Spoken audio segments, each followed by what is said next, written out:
2024 വിട പറയുമ്പോൾ മലയാള മനസ്സിൽ ചിരപ്രതിഷ്ഠ നേടിയ ഒട്ടേറെ പ്രമുഖരെയാണ് കേരളത്തിന് നഷ്ടമായത്. വിവിധ മേഖലകളിൽ നിന്നും വിട പറഞ്ഞവരിൽ ഏറ്റവും പ്രധാനപ്പെട്ടവർ ഇവരാണ്. മലയാളത്തിന്റെ MT വാസുദേവൻ നായർ ഡിസംബർ 25 രാത്രിയാണ് വിട പറഞ്ഞത്.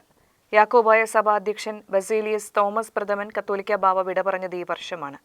മലയാള സിനിമയിലെ അമ്മ കവിയൂർ പൊന്നമ്മയും നടിമാരായ കനകലതയും മീന ഗണേഷും വിടവാങ്ങിയത് ഈ വർഷമാണ്. മുതിർന്ന CPM നേതാവും മുൻ LDF കൺവീനറും മുൻ MP-യുമായ MM ലോറൻസ് ഇക്കൊല്ലമാണ് നമ്മെ വിട്ടുപിരിഞ്ഞത്. സംഗീത രംഗത്ത് മികച്ച സംഭാവന നൽകിയ KG ജയനും KJ ജോയിയും അരങ്ങൊഴിഞ്ഞതും മുതിർന്ന മാധ്യമപ്രവർത്തകൻ BRP ഭാസ്കർ വിടവാങ്ങിയതും ഈ വർഷമാണ്. സാഹിത്യരംഗത്തെ നഷ്ടങ്ങളൊന്നായിരുന്നു എഴുത്തുകാരൻ ഓംചേരി NN പിള്ളയുടെ വിയോഗം.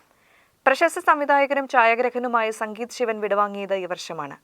മലയാള സിനിമയുടെ സുവർണ കാലഘട്ടമെന്നറിയപ്പെടുന്ന 1980-കളിൽ തന്റെ ചലച്ചിത്രങ്ങൾ കൊണ്ട് സവിശേഷ സാന്നിധ്യം അറിയിച്ച സംവിധായകൻ മോഹനും വിട പറഞ്ഞു.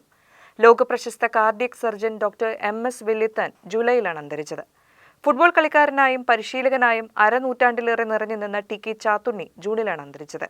സിനിമയിൽ ക്യാരക്ടർ റോളുകളിൽ തിളങ്ങിയ TP മാധവൻ അരങ്ങൊഴിഞ്ഞതും ഈ വർഷമാണ്. വില്ലൻ വേഷങ്ങളിൽ മലയാള സിനിമയിൽ തിളങ്ങിയ മേഘനാഥനും മോഹൻരാജും 2024 നഷ്ടങ്ങളായിരുന്നു.